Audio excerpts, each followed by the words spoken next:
Magsilbing liwanag sa gitna ng dilim. Magandang umaga po sa inyong lahat. Ako si Pao ng Ligaya ng Panginoon Community. Samahan niyo ako dito sa Landas ng Pag-asa. Ngayong araw, ang ating pag-asa ay magmumula sa mabuting balita mula kay Mark 6:14 to 29. Gawin nating tampok ng maiksi nating reflection ang katauhan ng ating bida na si Juan Bautista.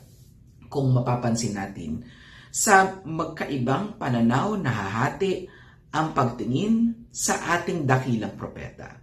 Sa paningin ni Herodias, si Juan Bautista ay isang istorbo sa kanyang balak at balakid sa kanyang kagustuhan. Ngunit sa paningin ng Diyos, si Juan ay isang instrumento at tulay ng katapatan at katuparan ng kanyang dakilang plano. Kapag tayo po ay sumusunod ng tapat sa mga nais ng Diyos, may mga tao at pwersa talaga tayong hindi sasang-ayon sa atin. Marami nga sa kanila, hindi pa nakakakilala sa ating Panginoon at ang kanyang kalooban. At sila ay maaaring magdulot sa atin ng takot, hiya, panghina ng loob na gawin ang pinapagawa sa atin ng Diyos. Tingnan na lang natin ang ating sitwasyon ngayon sa ating bansa.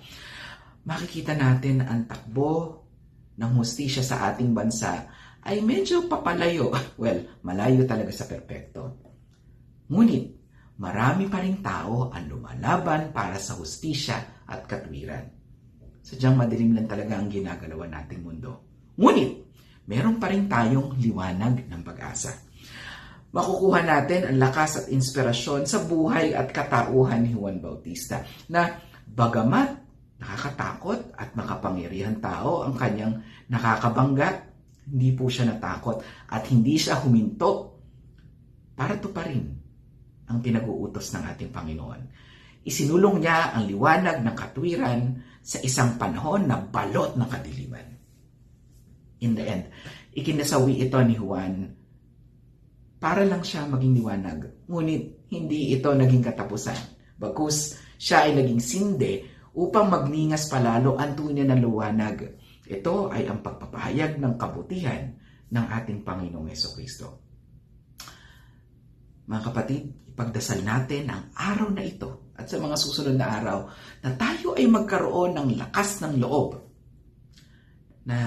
at katapatan na tayo ay maging Juan Bautista rin upang tayo magsilbi bilang liwanag ni Kristo saan man tayo naroon.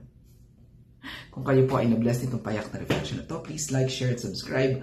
Landas ng Pag-asa at Pathways of Hope sa inyong social media accounts, Facebook, YouTube, Spotify, at Instagram.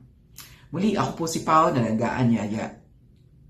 Magningas ka nawa, magsilbi bilang liwanag, at ating alalahanin, ibahagi itong mensahe na to. Ang mabuting balitang ibinahagi, pag-asang dulot sa nakararami.